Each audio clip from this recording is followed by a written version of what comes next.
এখন আমরা আলোচনা করব minimum reinforcement ratio in share wall. BNBC 2020 এবং এসিআই কোড অনুযায়ী আমরা শেয়ার ওয়ালের মিনিমাম যে রেনফোর্সমেন্ট রেশিও আছে সেটা নিয়ে আলোচনা করব। তো ফার্স্টে এখানে দুইটা ফর্মুলা দেওয়া আছে।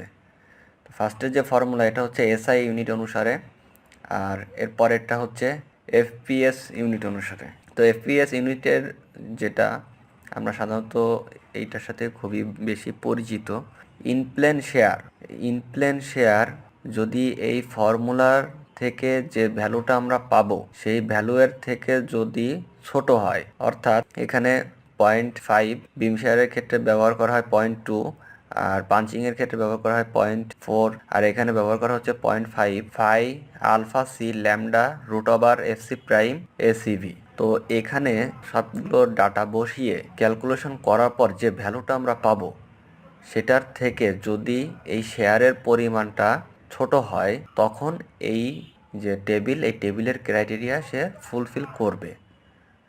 তো ম্যাক্সিমাম ক্ষেত্রে দেখা যায় যে এই ভ্যালুটা, শেয়ারের পরিমাণটা এই ফর্মুলার ভ্যালুর থেকে বড়ই হয়, ছোট কখনো হয় না সাধারণত। তো এইখানে এই ফর্মুলার ভিতরে একটা বিষয় বোঝার আছে, সেটা হচ্ছে এসিভি। এসিভিটা হচ্ছে শেয়ার ওয়ালের যে ইফেক্টিভ লেন্থ। তো শেয়ার ওয়ালের ইফেক্টিভ লেন্থটা কি, এটা যদি আমরা একটু বোঝার চেষ্টা করি। এই একটা শেয়ার ওয়াল, এই একটা শেয়ার ওয়াল, এই একটা শেয়ার ওয়াল, আর একটা শেয়ার ওয়াল ড্র করি। তো এই যে টি শেপের দুইটা শেয়ার ওয়াল, এই শেয়ার ওয়ালের যখন এই দিক থেকে শেয়ারটা আসবে, এই দিক থেকে যখন শেয়ারটা আসবে তখন এই যে এটা কিন্তু ইফেক্টিভ লেন্থ না, তখন শেয়ার ওয়ালের ইফেক্টিভ লেন্থ হবে এই যে এইটা হচ্ছে শেয়ার ওয়ালের তখন ইফেক্টিভ লেন্থ। আর যদি এটার এই দিক থেকে শেয়ার আসে তখন এর ইফেক্টিভ লেন্থ হবে এই যে এটা হবে তার ইফেক্টিভ লেন্থ। এই যে এটা তখন হবে না, এটা ইফেক্টিভ লেন্থ হবে না। তো এটার যে এরিয়া, এই ইফেক্টিভ শেয়ার ওয়ালের যে এরিয়া, সেটা এখানে এই ভ্যালুটা এখানে বসাইতে হবে এইখানে। অর্থাৎ যে এদিক থেকে যখন শেয়ার আসবে, একটা ক্লিয়ার করে বুঝি, এদিক থেকে যখন শেয়ারটা আসবে তখন এইটা হবে তার ইফেক্টিভ এরিয়া এই শেয়ার ওয়ালের জন্য। এরকম টি শেপের শেয়ার ওয়ালের যদি এদিক থেকে শেয়ার আসে তখন এইটা হবে তার ইফেক্টিভ এরিয়া। এই এরিয়াটা এখানে বসিয়ে দিতে হবে। বসিয়ে দেওয়ার পর ক্যালকুলেশন করে যে ভ্যালুটা পাবো সেটা যদি শেয়ারের থেকে বড় হয়, এই শেয়ার ভিইউর থেকে বড় হয়, তখন এই টেবিলের ক্রাইটেরিয়া ফুলফিল করবে। তো এই টেবিলে কি বলতেছে, ওয়াল টাইপ হচ্ছে কাস্ট ইন প্লেস, আর একটা হচ্ছে প্রিকাস্ট আমাদের দেশে চলে না, সো এটা বাদ, এটা নিয়ে আলোচনা করব না। এই দুইটা হচ্ছে প্রিকাস্টের অন্তর্ভুক্ত, আমরা এই দুইটা আলোচনা করব না। তা কাস্ট ইন প্লেস অর্থাৎ ওই প্লেসেই কাস্টিং করা যে টাইপ, সেটা নিয়ে আলোচনা করব। ডিফর্ম বার, এখানে ডিফর্ম বারের ক্ষেত্রে স্টিল ইউজ হবে 16 মিলির থেকে ছোট বা সমান, আর একটা ব্যবহার হবে 16 মিলির থেকে বড়। তো যখন 16 মিলির থেকে ছোট বা সমান ব্যবহার হবে তখন এফওয়াই এর ভ্যালুটা হবে হচ্ছে 420 মেগাপ্যাসকেল বা এর থেকে কম। আর একটা যেটা ব্যবহার হবে সেটা হচ্ছে, তো মিনিমাম লংডিচুডাল রেনফোর্সমেন্টের ক্ষেত্রে এখানে বলতেছে ফার্স্টে এটার জন্য 0.0012, এটাকে যদি আমরা পার্সেন্টে নিয়ে যাই তাহলে আসতেছে 100 দিয়ে গুণ করলে 0.12%। লংডিচুডাল অর্থাৎ ভার্টিক্যালি যে রেনফোর্সটা ব্যবহার হবে এটা আসতেছে 0.15%। আর ট্রান্সভার্সের ক্ষেত্রে অর্থাৎ হরিজেন্টালি যে স্টিলটা ব্যবহার করবে সেটা হচ্ছে 0.2%, আর এটার ক্ষেত্রে আসতেছে হচ্ছে 0.25%।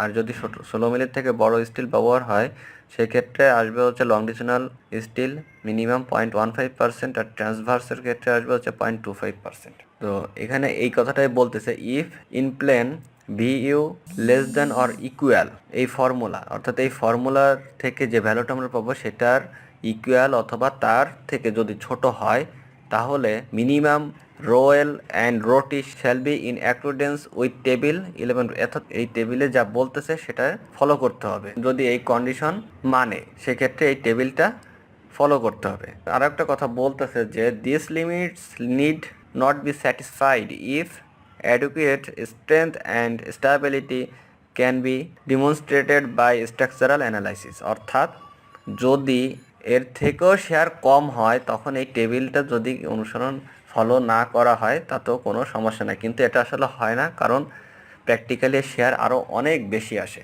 যেমন এই যে এখানেই আমরা পেয়ে যাব, এখন যদি শেয়ার বেশি আসে সেক্ষেত্রে তখন কী হবে, এই যে এই ফর্মুলা এই ইকুয়েশনের যে করসপন্ডিং যে ইকুয়েশন যেটা আছে এটা যদি আমরা খেয়াল করি, এইটাকেই এখানে ব্যাখ্যা করা হচ্ছে যে if plane V U greater than 0.045 alpha C lambda root over AC prime AC V, অর্থাৎ এটার ভ্যালু যদি এটার যে এই ইকুয়েশনের যে ক্যালকুলেশন করার পর যে ভ্যালুটা পাবো সেটার থেকে যদি ভি ইউ বড় হয় তখন আমরা মিনিমাম স্টিল কিভাবে দিব, এটা দুইটা ক্যাটাগরিতে দিতে হবে, এ আর বি। তো এতে বলতেছে রোয়েল লংডিচুনাল যে স্টিল এই ইকুয়েশনে আমরা ক্যালকুলেশন করব। তো এখানে বোঝার আছে যে HW/LW আর হচ্ছে রোটি।